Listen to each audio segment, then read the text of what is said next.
பரலோக பிதாவே, உம்முடைய குமாரனாகிய இயேசுவின் நாமத்தினாலே இந்த பூமியிலே நாம் கூடி வரும்போது நீர் எங்கள் மத்தியிலே வருகிறேன் என்று வாக்குரைத்தவர் நீ மாறதவராக இருக்கிறீர். எங்கே 2-3 பேர் என்னுடைய நாமத்தினாலே நீங்கள் கூடி வருகிறீர்களோ அங்கே நான் வருவேன் என்று நீங்கள் வாக்குரைத்தபடினால் உம்முடைய நாமத்தினாலே நாங்கள் கூடி வந்திருக்கிறோம். அப்பா, பூமி எங்கும் சிதறி வாழுகின்ற எம்மினமாகிய எம் தமிழினம் இன்னும் உம்முடைய சத்தத்தை கேட்க வராதபடி எத்தனையோ தடைகள் இந்த உலகத்திலே அவர்களுக்கு இருக்கிறது. ஆண்டவரே, இந்த தடைகள் எல்லாவற்றையும் உடைத்து இந்த மக்களை நீர் ஆசீர்வதிக்க வேண்டும் என்று ஆண்டவரே இன்றைக்கு 2000 ஆண்டுகளாக தமிழினத்தோடு நீர் பேசி வருகிறீர். ஆனாலும் மனம் திரும்புகிறவர்கள் ஜீவ மார்க்கத்தை தேடாமல் உலக மார்க்கத்தை தேடுகிறபடினால் தேவனே, உம்மால் ஆண்டவரே அவர்களுக்கு கொடுக்க வேண்டிய ஆசீர்வாதங்களை கொடுக்க முடியாதவர்களாய் தடுமாறி கொண்டிருக்கிறார்கள். ஆண்டவரே, உலகமெங்கும் சிதறி இருக்கின்ற இந்த மக்கள் இன்றைக்கு கூட ஆண்டவரை தேடாமல் இன்னும் பல ஆண்டுகள் ஆண்டவரே இப்படியாய் போனால் இந்த சந்ததியானது இந்த பூமியிலே நிலையற்று அலைந்து திரியுமே. ஆண்டவரே, இவர்களுக்கு ஒரு விடிவை கொடுக்கும்படியாய், இவர்களுக்கு ஒரு ஆசீர்வாதத்தை கொடுக்கும்படியாய் ஆண்டவரே, நாங்கள் இந்த திருச்சபையிலிருந்து உலகமெங்கும் நாங்கள் இந்த யூடியூப்பினூடாக நாங்கள் பேசிக்கொண்டு வருகிறோம். ஆண்டவரே, இந்த சத்தத்தை கேட்கின்ற இந்த மக்கள் ஆண்டவரே அவர்கள் விடுதலை பெற்று மற்றவர்களையும் விடுதலைக்குள்ளாக நடக்கும்படி ஆண்டவரே அருள் புரிய வேண்டும் என்று இயேசுவின் நாமத்தில் செபிக்கிறேன் நல்ல பிதாவே. ஆமேன், ஆமேன், ஆமேன்.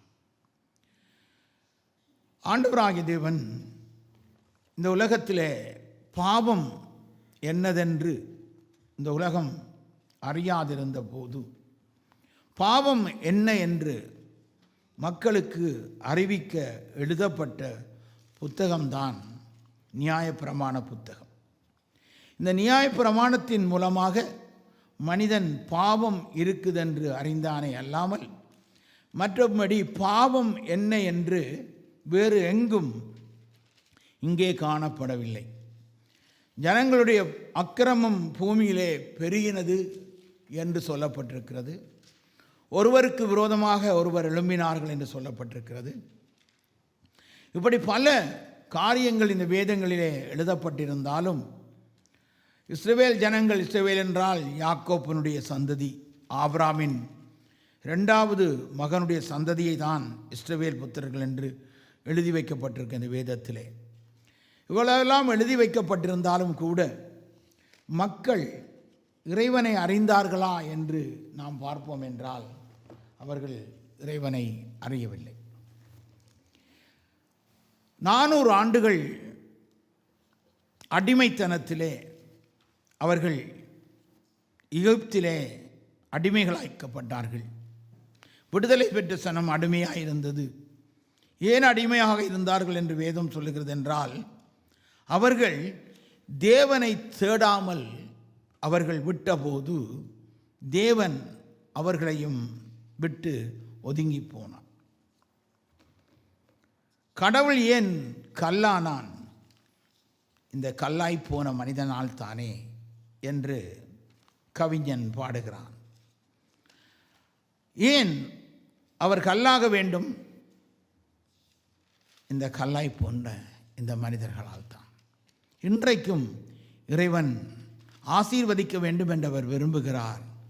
மனிதன் தேவ கட்டளையை மீறுகின்றார். 10 கட்டளைகளை தேவன் கொடுத்தார். அந்த 10 கட்டளைகளை நாங்கள் ஒரு விசை வாசித்து விட்டு, இந்த கட்டளைகளை அவர் கொடுத்த போது இந்த மனிதனுடைய வாழ்க்கையிலே இந்த கட்டளைகளை அவன் பின்பற்றினானா என்று பார்த்தீர்களானால் அவர்களால் அதை பின்பற்றவே முடியவில்லை. ஏன் பின்பற்ற முடியவில்லை? இறைவன் கொடுத்த கட்டளையை மனிதனால் ஒரு நாளும் பின்பற்றி ஜெயிக்க முடியாதவனாகவே மனிதன் போய்விட்டான். இன்றும் அதே தான் நடந்து கொண்டிருக்கிறது. அப்போ இந்த நியாயப்பிரமாணத்தின் ஊடாக தான் இது பாவம் என்று வேதம் சொல்லுகிறதை நாங்கள் பார்ப்போம். பார்த்து இந்த பாவத்திற்கான பரிகாரம் என்ன, இந்த பாவத்திலிருந்து நாம் விடுதலை பெற்று வாழ்வதற்கான வழி என்ன என்பதையும் நாங்கள் இன்றைய நாளிலே பார்ப்போம். வாசிக்க கேட்போம். ஆண்டவர் பேசி சொன்ன வார்த்தையை நாங்கள் கேட்போம். இந்த 10 கட்டளையை சற்று நாங்கள் வாசிப்போம். இன்றைக்கு வாசிப்போம். 20ஆம் அதிகாரம் யாத்திராகமம் முதல் வசனத்திலிருந்து 17வது வசனம் வரையும் வாசியுங்கள்.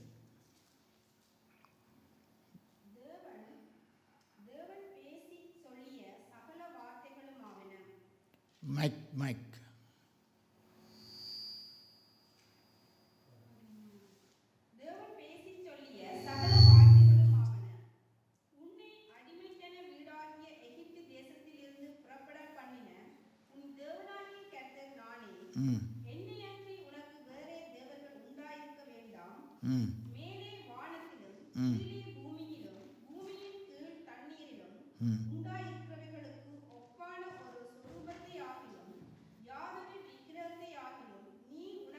உண்டாக்க வேண்டாம். நீ அவைகளை நமஸ்கரிக்கவும் சேவிக்கவும் வேண்டாம். உன் தேவனாகிய கர்த்தராயிருக்கிற நான் எரிச்சலுள்ள தேவனாயிருந்து என்னை பகைக்கிறவர்களை குறித்து பிதாக்களுடைய அக்கிரமத்தை பிள்ளைகளிடத்தில் 3ஆம் 4ஆம் தலைமுறை மட்டும் விசாரிக்கிறவராயிருக்கிறேன். என்னிடத்தில் அன்பு கூர்ந்து என் கற்பனைகளை கைக்கொள்ளுகிறவர்களுக்கோ 1000 தலைமுறை மட்டும் இரக்கம் செய்கிறவராயிருக்கிறேன். உன் தேவனாகிய கர்த்தருடைய நாமத்தை வீணிலே வழங்காதிருப்பாயாக. கர்த்தர் தம்முடைய நாமத்தை வீணிலே வழங்குகிறவனை தண்டியாமல் விடார். ஓய்வு நாளை பரிசுத்தமாய் ஆசரிக்க நினைப்பாயாக. 6 நாளும் நீ வேலை செய்து உன் கிரியைகளை எல்லாம் நடப்பிப்பாயாக. 7ஆம் நாளோ உன் தேவனாகிய கர்த்தருடைய ஓய்வு நாள். அதிலே நீயானாலும் உன் குமாரனானாலும் உன் குமாரத்தியானாலும் உன் வேலைக்காரனானாலும் உன் வேலைக்காரியானாலும் உன் மிருக ஜீவனானாலும் உன் வாசல்களில் இருக்கிற அந்நியனானாலும் யாதொரு வேலையும் செய்ய வேண்டாம். கர்த்தர் 6 நாளைக்குள்ளே வானத்தையும் பூமியையும் சமுத்திரத்தையும் அவைகளுள்ள எல்லாவற்றையும் உண்டாக்கி 7ஆம் நாளிலே ஓய்ந்திருந்தார். ஆகையால் கர்த்தர் ஓய்வு நாளை ஆசீர்வதித்து அதை பரிசுத்தமாக்கினார். உன் தேவனாகிய கர்த்தர் உனக்கு கொடுக்கிற தேசத்திலே உன் நாட்கள் நீடித்திருப்பதற்கு உன் தகப்பனையும் உன் தாயையும் கனம் பண்ணுவாயாக. கொலை செய்யாதிருப்பாயாக. விபச்சாரம் செய்யாதிருப்பாயாக. களவு செய்யாதிருப்பாயாக. பிறனுக்கு விரோதமாக பொய் சாட்சி சொல்லாதிருப்பாயாக. பிறனுடைய வீட்டை இச்சியாதிருப்பாயாக. பிறனுடைய மனைவியையும் அவனுடைய வேலைக்காரனையும் அவனுடைய வேலைக்காரியையும் அவனுடைய எருதையும் அவனுடைய கழுதையையும் பின்னும் பிறனுக்குள்ளே யாதொன்றையும் இச்சியாதிருப்பாயாக என்றார். பாருங்க, அடுத்தது 18 வாசிங்க. ஜனங்கள் எல்லாரும் இடி முழக்கங்களையும் மின்னல்களையும் எக்கால சத்தத்தையும் மலை புகைகிறதையும் கண்டார்கள். அதை கண்டு ஜனங்கள் பின்வாங்கி தூரத்திலே நின்று மோசையை நோக்கி, நீர் எங்களோடே பேசும், நாங்கள் கேட்போம். தேவன் எங்களோடே பேசாதிருப்பாராக. பேசினால் நாங்கள் செத்து போவோம் என்றார்கள். ஆமென். அப்ப இறைவன் மனிதனோடு நேரடியாக பேசிக்கொண்டிருந்த காலம் இந்த காலத்திலே இந்த 10 கட்டளையை பெற்ற மோசே என்ற பக்தன் இந்த கட்டளைகளை கொடுப்பதற்கு முன்பதாக பாவம் இன்னது என்று யாருக்குமே தெரியாது. பாவம் என்று சொல்லும் பொழுது தேவன் புசிக்க வேண்டாம் என்று சொன்ன அந்த கனியை புசித்தது தான் பாவம் என்று அங்கே பார்க்கிறோம். அதற்கு பின்பதாக கொலை செய்கிறார்கள். தமையனை தம்பியார் கொலை செய்கிறான். ஆனால் அந்த இடத்திலே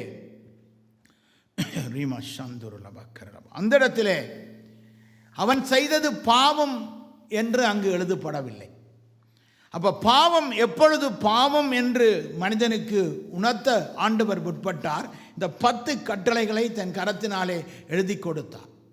இந்த மனிதன் இதை செய்ய வேண்டாம் என்று அவர் எழுதி கொடுத்த கட்டளைகளே, முதலாவது கட்டளையிலே என்னை அன்றி உனக்கு வேறு தேவர்கள் உண்டாயிருக்க வேண்டாம் என்று ஆண்டவர் சொல்லுகிறார்.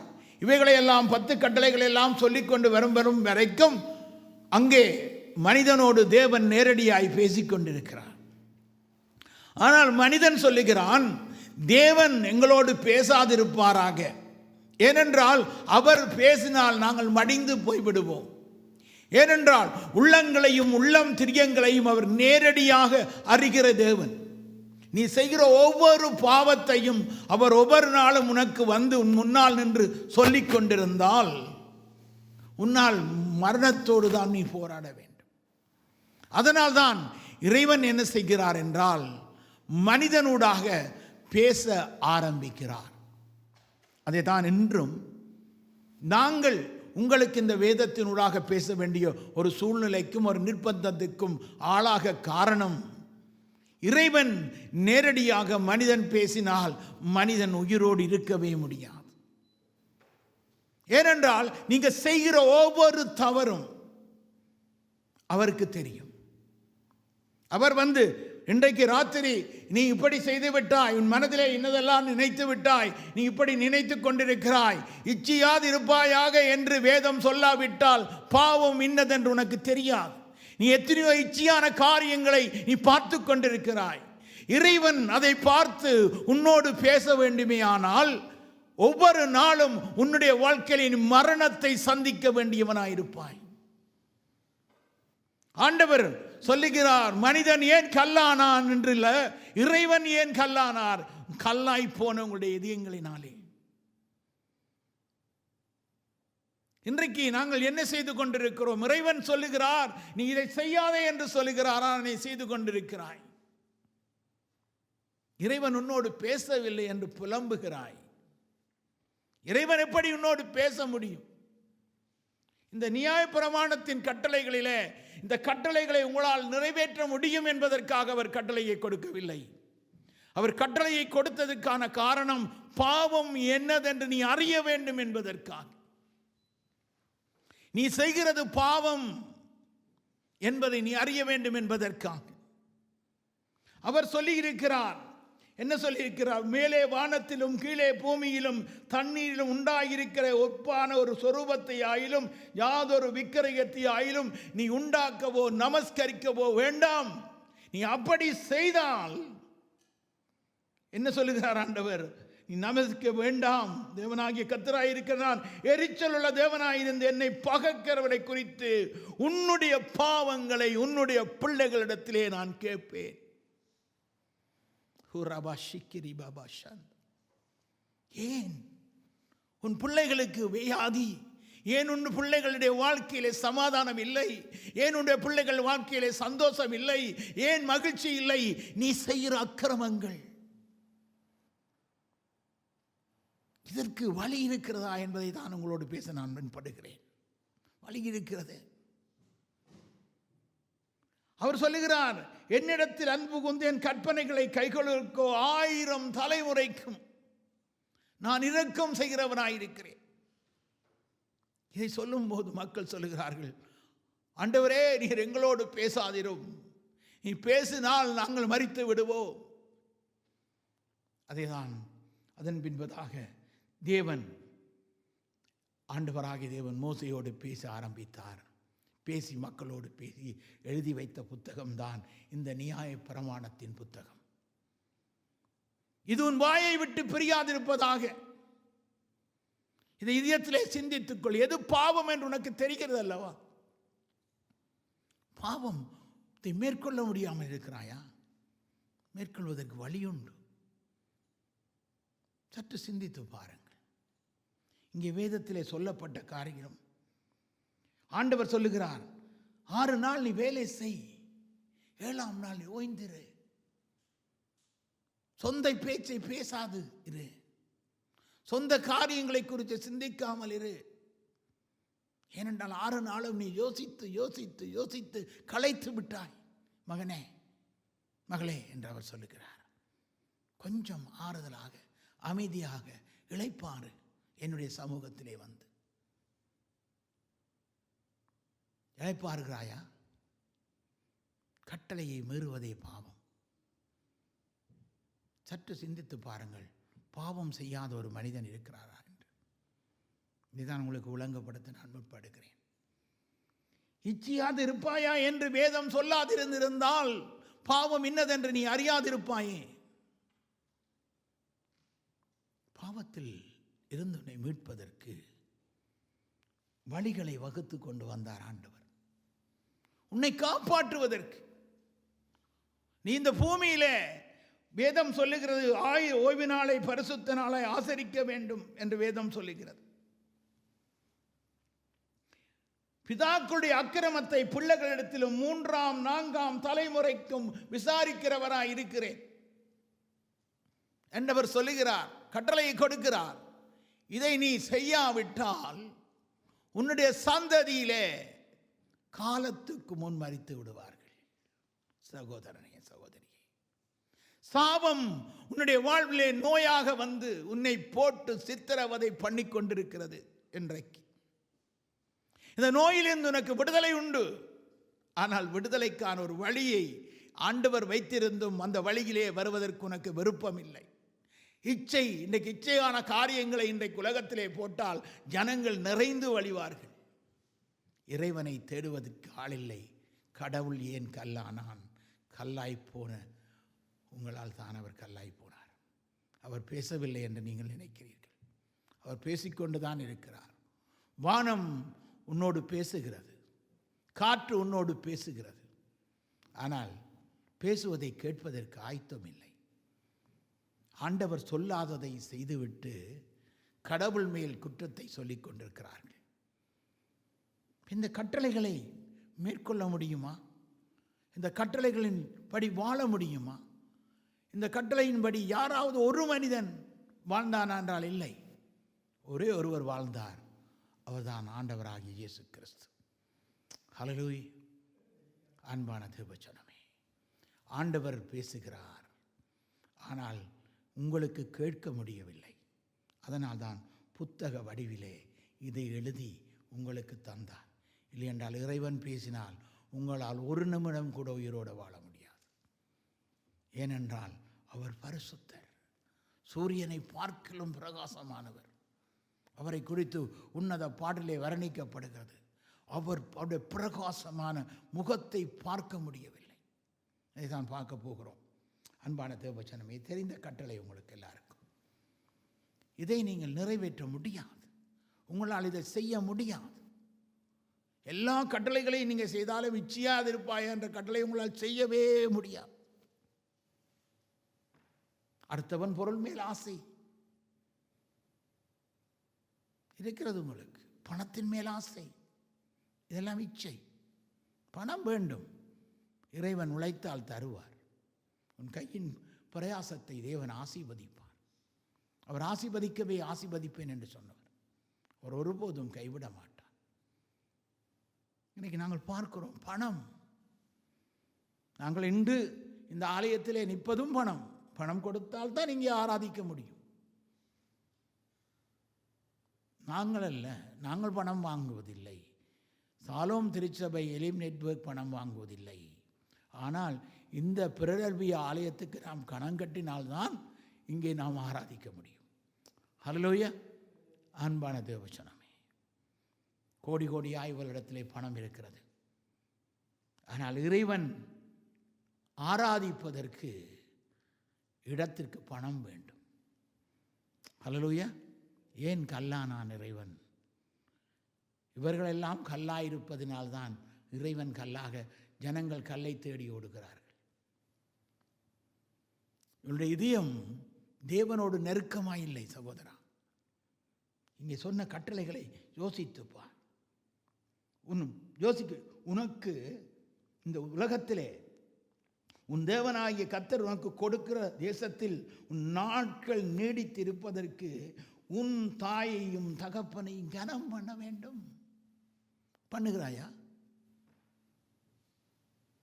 இந்த நாள் நீடித்திருப்பதற்கு, இந்த பூமியிலே நீ நீடித்த நாள் வாழ வேண்டுமே, ஆனால் நீ கனம் பண்ணுகிறாயா? உன் தாய் தகப்பனுடைய விருப்பத்தை உன் வாழ்விலே நீ நிறைவேற்றுகிறாயா? சற்று சிந்தித்துப்பா, சற்று சிந்தித்துப்பா.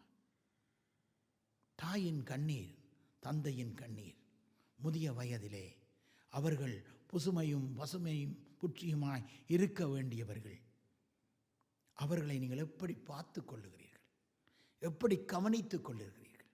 உங்களுடைய நாட்கள் நீடித்திருப்பதற்கு கொண்டு போய் எங்கேயாவது ஒரு இடத்திலே விட்டு இவர்கள் உல்லாசமாய் வாழ்ந்து கொண்டிருக்கிறார்கள். ஹல்லேலூயா. என்ன வேதம் சொல்லுகிறது சகோதரா, இந்த கட்டளை உங்களால் நிறைவேற்ற முடியாது, உங்களுக்கு நிறைவேற்றவே முடியாது. அதனால் தான் ஆண்டவராகிய தேவன் அதற்கு ஒரு வழியை உண்டு பண்ணினார். அந்த வழியை தான் உங்களுக்கு நான் காண்பிக்க விரும்புகிறேன் என்ற நாளிலே. ஹல்லேலூயா. ஹரிபஷந்தர லபரியந்தர லபக்க.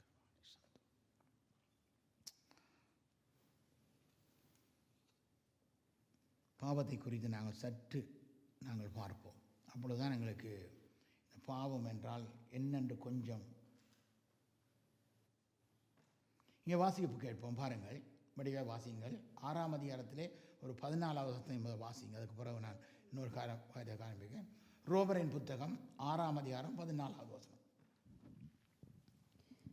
நீங்கள் நியாயப்பிரமாணத்திற்கு கீழ்ப்பட்டிராமல் கிருபைக்கு கீழ்ப்பட்டிருக்கிறபடியால் பாவம் உங்களை மேற்கொள்ள மாட்டாது. கவனியுங்கள். இந்த இடத்துல நீங்கள் நியாயப்பிரமாணத்துக்கு கீழ்ப்பட்டிராமல் கிருபைக்கு கீழ்ப்பட்டிருக்கிறபடியால் பாவம் உங்களை மேற்கொள்ள மாட்டாது. பாவம் என்ன செய்ய மாட்டாது? உங்களை மேற்கொள்ள முடியாது. ஏன்? நியாயப்பிரமாணத்துக்கு கீழ் இருக்கிற நீங்கள் அதன்படி வாழ்ந்தால்தான் பாவம் இல்லாமல் நீங்கள் வாழ முடியும். அது உங்களால் ஒருவரால் நிறைவேற்ற முடியாது. ஒரு பணக்காரன் இந்த வேதத்திலே வருகிறார். இயேசுவிடத்திலே வந்து, ஆண்டவரே, ஆண்டவர் உள்ளத்துக்கு நினைக்கிறார். இவர் சொல்லுகிறார், நான் சிறிய வயது முதல் ஆண்டவரே நீ சொல்லுகிறது எல்லாவற்றையும் நான் செய்து கொண்டிருக்கிறேன். கடைசியாக ஆண்டவர் சொல்லுவார், நீ உனக்கு இருக்கிறதை விற்று ஏழைகளுக்கு கொடுத்து விட்டு என்னை பின்பற்றி வா என்று. அவருக்கோ அந்த பணத்தின் மேல் இச்சை. அவர் போய்விட்டார். எத்தனை பேர் வருவார்கள் நினைக்கிறீங்க? உங்களுக்கு எல்லாத்தையும் விற்று போட்டு ஏழைக்கு கொடுத்துட்டு வா, நான் உன்னை ஆசீர்வதிப்பேன் என்று சொன்னால் எத்தனை பேர் இன்றைக்கு ஆண்டவரிடத்திலே வருவார்கள் நினைக்கிறீங்க? சற்று சிந்தியுங்கள். அப்போ நியாய பிரமாணத்தினாலே வேதம் சொல்லுகிறது. வடிவாய் வாசிப்போம். நீங்கள் நியாயப்பிரமாணத்துக்கு கீழ்ப்பட்டிராமல் கிருபைக்கு கீழ்ப்பட்டிருக்கிறபடியால் பாவம் உங்களை மேற்கொள்ள மாட்டாது. இதனால் என்ன? நாம் நியாயப்பிரமாணத்துக்கு கீழ்ப்பட்டிராமல் கிருபைக்கு கீழ்ப்பட்டிருக்கிறபடியால் பாவம் செய்யலாமா? கிருபை யாரால் வந்தது? இயேசு கிறிஸ்துவினால் வந்தது. அப்ப கிருபை இருக்கிறதுக்காக நீங்கள் பாவம் செய்யலாமா? கூடாதே. அப்ப எப்படி நீங்கள் பாவம் செய்யாமல் இந்த பூமியிலே வாழ முடியும்? அதற்கான வழி என்ன? அதற்கான பாதை என்ன என்பதை வாசியுங்கள். மரணத்துக்கு ஏதுவான பாவத்துக்கானாலும் நீதிக்கு ஏதுவான கீழ்ப்படிதலுக்கானாலும் எதற்கு கீழ்ப்படியும்படி உங்களை அடிமைகளாக ஒப்பு கொடுக்கிறீர்களோ அதற்கே கீழ்ப்படுகிற அடிமைகளாய் இருக்கிறீர்கள் என்று அறியீர்களா? ஆமென். இப்ப எதுக்கு நீங்கள் அடிமைகளாக இருக்கிறீர்கள்? ஆண்டவருடைய கட்டளைகளை கைக்கொள்ள வேண்டும் என்றால் முடியாது. ஏனென்றால் நீ தாயின் தகப்பனையே நீ கனம் பண்ண மாட்டாய். சில நேரத்திலே ஆண்டவர் சொல்லுகிறார், நீங்கள் வானத்திலும் பூமியிலும் பூமிக்கு உண்டான யாதொரு விக்கிரகத்தையாலும் சுரூபத்தையாலும் நீ நமஸ்கரிக்கவும் செவிக்கவும் வேண்டாம். உன்னுடைய சந்ததிக்கு நான் 3ஆம் 4ஆம் தலைமுறை வரைக்கும் இதை நான் விசாரிக்க வேண்டி இருக்கிறது. முடியுமா உங்களால்? முடியாது. ஓய்வு நாளாய் பரிசுத்த நாளாய் ஆசரிக்க முடியுமா? முடியாது. ஓய்வு நாளாய் பரிசுத்த நாளாய் ஆசரிப்பது எப்படி என்பதை நான் காண்பிக்கிறேன் உங்களுக்கு. எஸ்ஐயா தீர்க்கதரிசியின் புத்தகம் 58ஆம் அதிகாரம் 13வது வசனம். ஓய்வு நாளை எப்படி ஆசரிக்க வேண்டும்? இது முடியுமா உங்களால்? சற்று சிந்தித்து பாருங்கள். 10 கட்டளை எழுதி வச்சு வீட்டில் போட்டுறதுனால வேற ஒன்று நடக்காது. ஏசாயா தீர்க்கதரிசியின் புத்தகம், பரிசுத்த நாளாகிய ஓய்வு நாளிலே உனக்கு இஷ்டமானதை செய்யாதபடி, உனக்கு இஷ்டமானதை நீ செய்யக்கூடாது. உன் காலை விலக்கி உன் வழிகளின்படி நடவாமலும் உனக்கு இஷ்டமானதை செய்யாமலும் உன் சொந்த பேச்சை பேசாமலும் ஓய்வு நாளை மனமகிழ்ச்சியின் நாளென்று கர்த்தருடைய பரிசுத்த நாளை மகிமையுள்ள நாளென்றும் சொல்லி அதை மகிமையாக எண்ணுவாயானால், மகிமையாய் நீ ஒன்று செய்ய சொல்ல இல்லை, கவனிங்க. இதில் செய்ய சொல்ல இல்லை அவர், நீ அதை மகிமையாய் எண்ண வேண்டும். அந்த நாளை, தேவனுடைய நாள், என் வாழ்விலே அவர் ஆண்டவர் கொடுத்த இந்த மகிழ்ச்சியான நாள், இந்த நாளிலே நான் இதெல்லாம் செய்யாமல் வாழ வேண்டும் என்று நியாயப்பிரமாணம் சொல்லுகிறபடி நீ வாழ முடியுமா என்று சற்று சிந்தித்து பார். முடியாது. அதற்காக தான் கிருபை கொடுக்கப்பட்டிருக்கிறது. நீ கிருபைக்கு உட்பட்டிருக்கிறபடியால் நீ பாவம் செய்ய மாட்டாய்.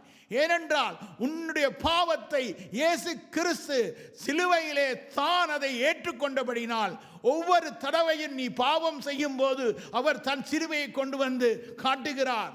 தன் சிலுவையிலே அடிக்கப்பட்ட ஆணி வாய்ந்த கரங்களை காண்பிக்கிறார். இதோ பிதாவே, இவருக்காக, இவர் செய்த பாவத்துக்காக நான் சிலுவையிலே அடிக்கப்பட்டிருக்கிறேன் என்று உன்னை அவர் சிலுவையிலே பாவம் ஆனார் என்று எழுதப்பட்டிருக்கிறது.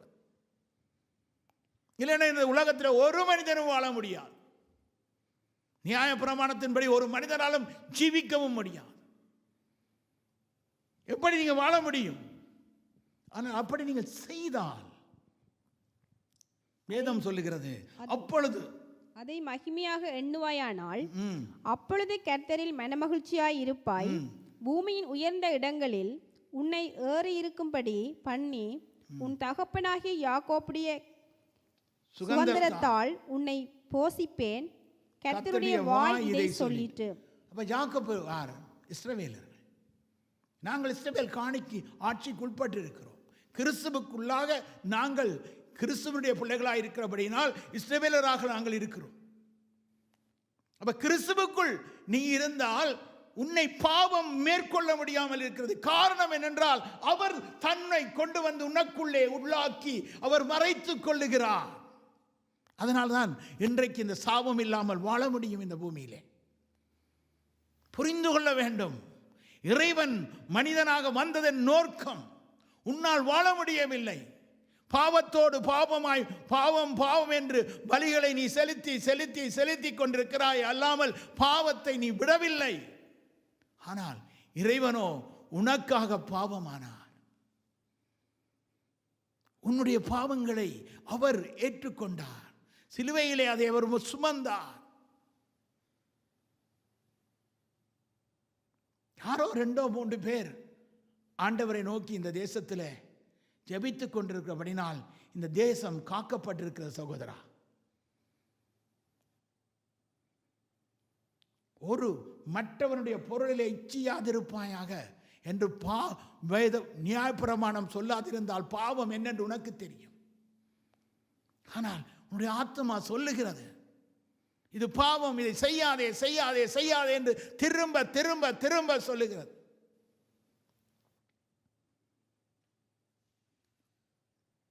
சாதாரணமான காரியம் அல்ல சகோதரா.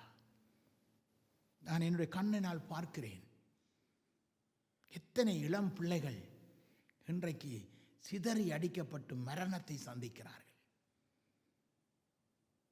உன் ஆயுசு நாள் நீடித்திருப்பதற்கு நீ உன் தாயையும் தகப்பனையும் கனம் பண்ணினாயா? வேதம் சொல்லுகிறது சகோதரரே, சகோதரியே. நான் ஏதோ இதில் நின்று பேசிக்கொண்டிருக்கிறேன் நினைக்காதீர்கள். இறைவன் மனிதனோடு நேர பேச முடியாது. அதனால தான் எங்களை கொண்டு இந்த வேதத்தை சொல்லிக் கொண்டிருக்கிறார். எங்களை பாவம் மேற்கொள்ள முடியாமல் இருக்கிறது. நாங்கள் கதறுகிறோம், அவர் எங்களை மூடிக்கொள்ளுகிறார். வாசிப்போம். நாங்கள் திரும்ப இந்த வசனத்துக்கு திரும்ப வருகிறேன். 7ஆம் அதிகாரம் 1வது வசனத்தை வாசிங்கள். ரோமர்ல. நியாயப்பிரமாணத்தை அறிந்திருக்கிறவர்களுடனே பேசுகிறேன். சகோதரரே, ஒரு மனுஷன் உயிரோடு இருக்கும் அளவும் நியாயப்பிரமாணம் அவனை ஆளுகிறதென்று அறியாமல் இருக்கிறீர்களா? அதெப்படி என்றால், புருஷனை உடைய ஸ்திரீ தன் புருஷன் உயிரோடு இருக்கும் அளவும் நியாயப்பிரமாணத்தின் படியே அவனுடைய நிபந்தனைக்கு உட்பட்டிருக்கிறாள். புருஷன் மரித்த பின்பு புருஷனை பற்றிய பிரமாணத்தின் நின்று விடுதலையாயிருக்கிறாள். நியாய பிரமாணத்தை இதோடு ஒப்பிடுறார் என்றால், ஒரு கணவன் மனைவியோடு ஒப்பிட்டு பார்க்கிறார். அப்ப ஒரு இந்த நியாய பிரமாணம் மரித்து போய்விட்டது, நியாயப்பிரமாணம் மரித்த பின்புதான் இயேசு கிறிஸ்து சிலுவையிலே நியாயப்பிரமாணத்தின் கிரியைகளுக்கெல்லாம் அவர் மரிக்கிறார். ஏனென்றால் உன்னை விடுதலையாக்க வேண்டதுக்கு வேறு வழி இல்லை. திரும்பவும் திரும்பவும் திரும்பவும் ஆண்டவருடைய 10 கட்டளையை நேர்ந்து கொண்டிருக்கிறாய், ஆனால் 10 கட்டளையின்படி உன்னால் வாழ முடியவில்லை. இறைவன் உனக்காக வந்து பலியாகிறார். அதான் ஆண்டவராக இயேசு கிறிஸ்து. பல தடவை நாங்கள் இந்த யூடியூப்ல சொல்லியிருக்கிறோம். திரும்பவும் திரும்பவும் கடவுளேன் கல்லானான் என்று கேட்காதீங்கள், கல்லாய் போன இந்த மனிதரால் தான். ஹல்லேலூயா. அன்பான தேவஜனமே, வாசியுங்கள் 8ஆம் அதிகாரம் 10வது வசனம். ரோமர் 8ஆம் அதிகாரம் 10வது வசனம். மேலும் கிறிஸ்து உங்களில் இருந்தால் சரீரமானது பாவத்தின் நிமித்தம் மரித்ததாயும் ஆவியானது நீதியின் நிமித்தம் ஜீவனுள்ளதாயும் இருக்கும். அன்றியும் இயேசுவை மரித்தோரிலிருந்து எழும்பினவருடைய ஆவி உங்களில் வாசமாய் இருந்தால் கிறிஸ்துவை மரித்தோரிலிருந்து எழுப்பினவர் உங்களில் வாசமாயிருக்கிற தம்முடைய ஆவியினாலே சாவுக்கேதுவான உங்கள் சரீரங்களையும் உயிர்ப்பிப்பார். ஹல்லேலூயா. இப்போ எங்களுடைய சரீரம் சாவுக்கேதுவான இந்த சரீரம் நித்தமும் ஏதோ ஒரு நோய், ஏதோ ஒரு வேதனை, ஏதோ ஒரு துன்பம், பாவம் எங்களை அழிக்க தூண்டுகிறது. ஆனால் இங்கே வேதம் சொல்லுகிறது, அன்றையும் இயேசுவை மரித்தோரிலிருந்து எழுப்பருடைய ஆவி உங்களில் வாசமாயிருந்தால். கிறிஸ்து எனக்குள் இருக்கிறார், கிறிஸ்து ஆவி எனக்குள் இருக்கிறது என்று நாங்கள் சொல்லுகிறோம். அப்படி இருந்தால், உங்களில் வாசமாயிருந்தால் என்ன நடக்கிறது? வாசியுங்கள். கிறிஸ்துவை மரித்தோரிலிருந்து எழுப்பினவர் உங்களில் வாசமாய் இருக்கிற தம்முடைய ஆவியினாலே சாவுக்கேதுவான உங்கள் சரீரங்களையும் உயிர்ப்பிப்பார். சரீரம் உயிரோடு இருக்கும். இந்த சரீரம் மரணத்தை காண்பதில்லை. நோய் உன்னுடைய வாழ்க்கையை மறிக்க செய்கிறது. காரணம், தேவ சத்தியத்தை மீறுகிறாய். அப்பொழுது கிறிஸ்து உன் சரீரத்திலே அவர் வாசமாயிருந்தால், உன்னுடைய சரீரத்திலே இருக்கின்ற அழிந்து போகின்ற இந்த சரீரத்திலே இருக்கின்ற இந்த ஜீவனை அவர் உயிரோடு வைத்திருப்பார். ஹல்லேலூயா. பாவம் உன்னை மேற்கொள்ள மாட்டாது. ஏனென்றால் நீ கிருபைக்குள் பட்டிருக்கிறபடியால். அதனால் கிருபைக்குள் பட்டிருக்க என்று சொல்லிக்கொண்டு பாவத்தை செய்து கொண்டிருக்க முடியாது. பாவம் உணர்த்தப்படும் போது இறைவனுடைய ஆவி உன்னை உணர்த்தி கொண்டிருக்கிறார். நீ பாவத்தை விட்டுவிடு. எப்படி விடுவது? என்னால் முடியவில்லை என்று நீ தவிக்கிறாய். உண்மைதான், முடியவில்லை. ஆனால் உன்னுடைய ஆவி ஆத்ம சரீரத்தை ஜீவ வழியாக எப்படி ஒப்புக் கொடுக்க வேண்டும்? வாசிப்போம்.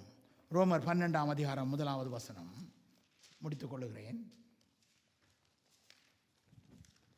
அப்படி இருக்க சகோதரரே, நீங்கள் உங்கள் சரீரங்களை பரிசுத்தமும் தேவனுக்கு பிரியமுமான ஜீவ பலியாக ஒப்புக் கொடுக்க வேண்டும் என்று தேவனுடைய இரக்கங்களை முன்னிட்டு உங்களை வேண்டிக் கொள்ளுகிறேன். நான் உங்களை கேட்கிறது, அப்படி இருக்க சகோதரரே, நீங்கள் உங்கள் சரீரத்தை பரிசுத்தமும் தேவனுக்கு பிரியமான ஜீவ பலியாய் ஒப்புக் கொடுங்கள். இறைவனிடத்திலே உங்களை ஒப்புக் கொடுங்கள். எப்படி ஒப்புக் கொடுப்பது என்பது வேதம் சொல்லுகிறது. இதுவே நீங்கள் செய்யத்தக்க புத்தியுள்ள ஆராதனை. இதுதான் உங்களுடைய ஆராதனை. ஆராதனை என்பது இதுதான். நீங்கள் ஏதோ 10 பாடலை பாடி நடனமாடி கூத்தாடி நடிச்சு போட்டு போறதுனாலே அங்கே ஆண்டவர் வருவதில்லை. நீ புத்தியுள்ள ஆராதனை செய்ய வேண்டும். ஜீவ பலியாக இறைவன் உனக்காக ஜீவ பலியாய் ஒப்புக் கொடுத்தார் என்று நீ இதயத்திலே விசுவாசித்து வாயினால் அறிக்கை செய்து நீ உன்னுடைய பாவத்தை விட்டு விட்டால் உனக்கு இரக்கம் கிடைக்கும். அதுதான் கிருபை. ஹல்லேலூயா. அன்பான தேவஜனமே, ஏனென்றால் நீங்கள் இந்த பிரதிபஞ்சத்துக்கு ஒத்த வேஷம் தெரியாமல், இந்த உலகத்திலே வாழுகின்ற மனிதனுக்கு ஒத்த வேஷம், அவனோட போனால் அவனுக்கு ஏற்ற மாதிரி பேசுவது, இவனோட போனால் இவனுக்கு ஏற்ற மாதிரி பேசுவது, அவனோட போனால் அவனோட சேர்ந்து வாழுவது, ஒத்தவசம் தெரியாமல் தேவனுடைய நன்மையும் பிரியமும் பரிபூர்ணமான சித்தம் இன்னதென்று பகுத்தறியத்தக்கதாக உங்கள் மனம் புதிதாகிறதுனாலே மறுரூபமாகுங்கள். ஹல்லேலூயா. ஒரு சாதாரணமான காரியம். அவர் உங்களுக்காக சிலுவையிலே சாபமானார். சகோதரனே, சகோதரி, 10 கட்டளை உங்களால் நிறைவேற்ற முடியாது. நியாயப்பிரமாணத்தை ஆண்டவர் அழித்து விட்டார். இப்ப கிருபைக்கு நீங்கள் உட்பட்டிருக்கிறபடியால் பாவம் உங்களை மேற்கொள்ளாது. ஹல்லேலூயா. அன்பான தேவசமே, இதிலே நான் கடைசியாக உங்களோடு கூட கொரிந்தியரிலே நினைக்கிறேன் 3ஆம் அதிகாரம் 55 13ஆம் அதிகாரம் 55 வசனம் நினைக்கிறேன்.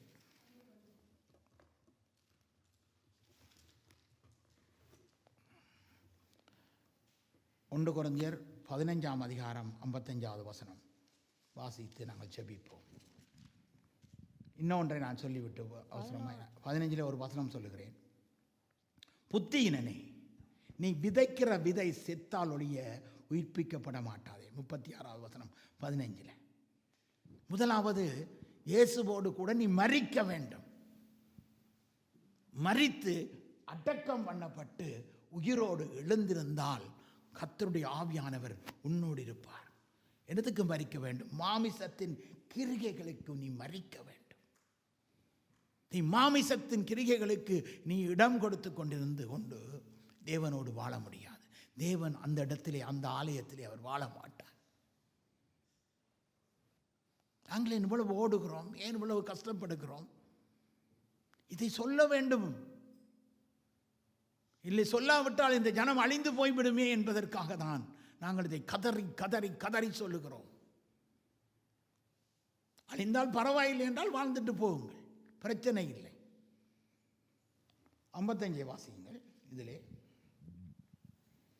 மரணமே உன் கூரங்கே, மரணமே உன் கூரங்கே, பாதாளமே உன் ஜெயமங்கே, பாதாளமே உன் ஜெயமங்கே. வாசியுங்கள். மரணத்தின் கூர் பாவம். மரணம், மனிதன் பாவம் செய்தனால்தான் மனிதன் மரிக்கிறான், மரித்து கொண்டே இருக்கிறான். காலத்துக்கு முதல் மனிதன் மரிக்கிறான். பாவம் அவனை மரணத்துக்குள் கொண்டு போகிறது. பாவத்தின் பலன் நியாயப்பிரமாணம். பாவத்தின் பலன் தான் நியாயப்பிரமாணம்.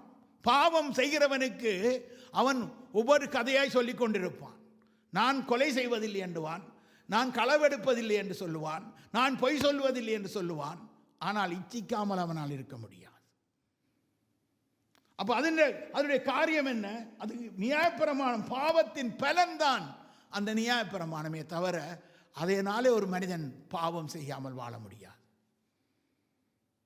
அதனால் தான் இயேசு கிறிஸ்து இந்த உலகத்திலே, வாசிங்கள் 57, நம்முடைய கர்த்தராகிய இயேசு கிறிஸ்துவினாலே நமக்கு ஜெயம் கொடுக்கிற தேவனுக்கு ஸ்தோத்திரம். ஆகையால் எனக்கு பிரியமான சகோதரரே, கர்த்தருக்குள் நீங்கள் படுகிற பிரயாசம் விருதாவாய் இராதென்று அறிந்து நீங்கள் உறுதிப்பட்டவர்களாயும் அசையாதவர்களாயும் கர்த்தருடைய கிரியையிலே எப்பொழுதும் பெருகுகிறவர்களாயும் இருப்பீர்களாக. அல்லேலூயா. கர்த்தருடைய கிருபை, கிருபை ஒரு மனிதனுடைய வாழ்க்கையிலே கொடுக்கப்பட்டிருக்கிறது. இந்த கிருபை தான் ஆண்டவராக இயேசு கிறிஸ்து சிலுவையிலே கொடுத்தது. உங்களுக்காக அவர் நீதியானார், பாவமானார். இந்த வசனங்கள் நிறைய இருக்கு வேதத்திலே. இவைகளை படிக்க வேண்டும். இவைகளை படித்து இவைகள் படி உங்களுடைய வாழ்க்கையை நீங்கள் ஒப்புக் கொடுக்க வேண்டும்.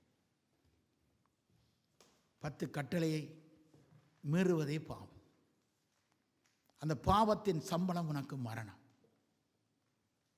சரீரத்தை கொஞ்சம் கொஞ்சமாய் மரணம் ஆளுகை செய்து கொண்டிருக்கிறது. என்னுடைய வாழ்க்கையை ஆளுகை செய்தது நோய். எந்த நேரமும் நோய். பாவம் ஒரு நோய். உள்ளதை உள்ளபடி சொல்லுங்கள். அது நன்மையானாலும் தீமையானாலும் பிரச்சனை இல்லை. எத்தனையோ காரியங்களுக்காக நாங்கள் பொய் சொல்லி கொண்டிருக்கிறோம். பெருமைக்கு பொய், பல பொய்கள். இறைவன் இருக்க முடியாது அந்த ஆலயத்திலே. உங்களுடைய ஆலயத்துக்குள்ளே இறைவன் இருக்க வேண்டுமே. ஆனால் மரித்தோல் இருந்த கிறிஸ்து உடைய ஆவியானவர் உங்களுக்குள் இருந்தால் பாவம் உங்களை மேற்கொள்ள முடியாது. அல்லேலூயா. என்றைக்கு ஆவி எங்களை விட்டு போகிறதோ அன்றைக்கு நாங்கள் இந்த உலகத்தை விட்டு போகிறோம். மறந்து விடாதீர்கள். நீங்கள் நினைக்கிற மாதிரி எல்லாம் கடவுள் உங்களை ஆசீர்வதிக்க முடியாது. உங்களுக்கு சமாதானம் இல்லை, சந்தோஷம் இல்லை, மகிழ்ச்சி இல்லை. அவர் சொல்லியிருக்கார், சமாதானத்தை வைத்து போகிறேன், சமாதானத்தை உங்களுக்கு கொடுக்கிறேன் என்றால் இரவு படுத்தால் சமாதானம் இருக்கிறதா?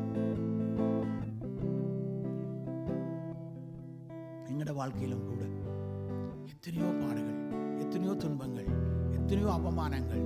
எல்லாம் காரணம் நாங்கள் பாவத்தை மேற்கொள்வதற்கு நாங்கள் மனித முயற்சி, எங்களுடைய சரீர முயற்சி. உபவாசம் பண்ணுகிறோம், அதை செய்கிறோம், இதை செய்கிறோம், ஜெபிக்கிறோம், காலையில் ஜெபிக்க ஓடுகிறோம், அங்கே ஓடுகிறோம், இங்கே ஓடுகிறோம், அதை செய்கிறோம், இதை செய்கிறோம். கடைசியில் பார்த்தால் பாவத்தை தான் செய்து கொண்டிருக்கிறோம். எங்கேயோடு என்ன பிரயோஜனம்? ஆலயத்துக்கு போய் என்ன, கோயிலுக்கு வந்த என்ன, எண்ணெயா குடங்குடமா ஊத்தி என்ன? அடுத்த வாரம் அதை குறித்து பேசுகிறேன். இதெல்லாம் செய்ததினாலே உங்களுடைய வாழ்க்கையிலே விடுதலையும் சமாதானம் வராது. சகோதரனை, சகோதரியே, நீ கிருபைக்குட்பட்டிருக்க வேண்டும். கிறிஸ்துவாகிய தேவனை உன் வாயினால் அறிக்கை செய்து இதயத்திலே அவர்தான் தேவன் என்று நீ இந்த கல்லாய் போன மனிதன் அதை அலைந்து அலைந்து அலைந்து அலைந்து தேவ கட்டளைகளை மீறி மீறி மீறி மீறி பாவத்திலே அவர்கள் அழிந்து கொண்டிருக்கிறார்கள். திரும்பவும் திரும்பவும் சொல்ல சொல்ல அதே பாவம் அவர்களை இழுத்து கொண்டு போய் அங்கே அலக்களித்து அழித்து கொண்டிருக்கிறது. வேண்டாம், இயேசு அண்டை வா. ஒரு சாதாரணமான உனக்காக சிலுவையிலே உன் பாவம் எல்லாவற்றையும் சுமந்து தீர்த்த தேவ ஆட்டுக்குட்டி, அவரிடத்திலே வா. உன் பாவத்தை அறிக்கை செய்து விட்டுவிடு, இரக்கம் கிடைக்கும். ஆண்டவர் உனக்கு உதவி செய்ய அவர் வல்லவராயிருக்கிறார். என்னால் தனிப்பட்ட முறையிலே பாவத்தை மேற்கொள்ள முடியவில்லை. இந்த நியாயப்பிரமாணம் கட்டளைகளை வாசித்து வாசித்து அதன்படியெல்லாம் நான் நடக்க வேண்டும் நடக்க வேண்டும் நடக்க வேண்டும் என்று நான் யோசித்து யோசித்து யோசித்து யோசித்து கடவுள் இச்சி என்ற பாவம் என்னை மேற்கொண்டது. பிறகுதான் நான் யோசித்தேன், என் ஆண்டவராகிய இயேசுவை, ஆண்டவரே நீர் என்னை நடத்தும், உம்மை நான் அறிக்கை செய்கிறேன், உம்முடைய வார்த்தைகளை நான் பேசுகிறேன், உம்முடைய வார்த்தையை நான் சொல்லுகிறேன், உம்முடைய வார்த்தையின்படி வாழ துடிக்கிறேன் என்று அவருடைய வார்த்தையை தியானிக்க தியானிக்க தியானிக்க எனக்குள் அனல் மூண்டது. என்னுடைய பாவம் கொஞ்சம் கொஞ்சமாய் கொஞ்சம் கொஞ்சமாய் என்னை விட்டு போய் என் சரீரத்தில் இருந்த நோய்களை மாற்றிச்சு. இல்லை என்றால் நீ நோயோடும் வேதனையோடும் துன்பத்தோடும் இந்த பூமியிலே வாழ்ந்து கிடக்க வேண்டியிருக்கும். உண்மையை பேசு. அது என்ன நன்மையா இருந்தாலும் தீமையா இருந்தாலும் பயப்படாதே. ஆண்டவராக இயேசு உன்னோடு கூட இருக்கிறார். உன்னை அவர் விட்டு விலகுவதும் இல்லை, உன்னை கைவிடுவதும் இல்லை. என் நியாயப்பிரமாணத்தின் வார்த்தைகள் உன் வாயை விட்டு பிரியாதிருப்பதாக. உன் இதயத்தின் நிறைவினால் பாய் வேசும். உன் வாயிலிருந்து வருகிற வார்த்தைகள் மற்றவர்களை ஏளனம் செய்கிறதா, மற்றவர்களை கேவலைப்படுத்துகிறதா, மற்றவர்களுக்கு அநியாயம் செய்கிறதா? இந்த நான் சொன்னேன் போன வாரத்திலே, 1000 குடம் தண்ணீருக்குள்ளே இருக்கிற இந்த நாக்கானது ஒவ்வொரு நிமிடமும் மற்றவனை பேச வேண்டும், மற்றவனை பற்றி கதைக்க வேண்டும் என்று துடிக்கிறது. அடக்கிக்கொள். கடிவாளம் போட்டு நாவை அடக்கிக்கொள். நல்லதை மாத்திரம் பேசு. துதித்தலும் சபித்தலும் உன் வாயிலிருந்து வரக்கூடாது. கெட்ட வார்த்தைகளை பேசாதே வாயினால். நல்வார்த்தைகளை மற்றவருக்கு பிரயோஜனமாயிருக்கும் என்றால் பேசு. பேசிப்பா, உன் வாழ்க்கையில வெற்றி கிடைக்கும். அன்பின் பிதாவே, 13 கோடிகளுக்கு மேலான தமிழினம் 127 நாடுகளிலே சிதறி கல்லாய் போன மனிதர்கள் இறைவன் கல்லாய் இருக்கிறார் என்று அவர்களை தேடி அவர்கள் அலைந்து கொண்டிருக்கிறார்கள். மெய்யான தெய்வம் இயேசு சிலுவையிலே உனக்காக இரத்தம் சிந்தி மரித்திருக்கிறார் என்று நீ விசுவசித்தால் உன்னுடைய வாழ்க்கையிலே எப்படிப்பட்ட பாவங்கள் இருந்தாலும், செக்கச்சுவை என்ற பாவங்கள் இருந்தாலும், யோவான் 1:9-10 வசனங்கள் சொல்லுகிறது, உன் பாவங்களை அறிக்கை செய்தால் எல்லா பாவங்களையும் உனக்கு விலக்கி உன் அநியாயங்களை எல்லாம் மன்னித்து உன்னை நீதிமானாய் மாற்ற அவர் சிலுவையிலே உனக்காக தூங்கினார். அந்த சிலுவையின் மரணம் உன்னை பாவத்திலிருந்து, அடிமைத்தனத்திலிருந்து விடுதலையாக்கும். இயேசுவே, எங்களை மன்னியும். நாங்கள் பாவ அடிமைத்தனத்துக்கு விற்கப்பட்டோம் ஆண்டவரே. நீர் எங்கள் பாவங்களை எல்லாம் நீர் சிலுவையிலே சுமந்து கொண்டீர். உம்முடைய தழும்புகளால் நாம் குணமடைகிறோம். நோயோடு வாடுகிறீர்களா? வேதனையோடு வாடிக்கொண்டிருக்கிறீர்களா?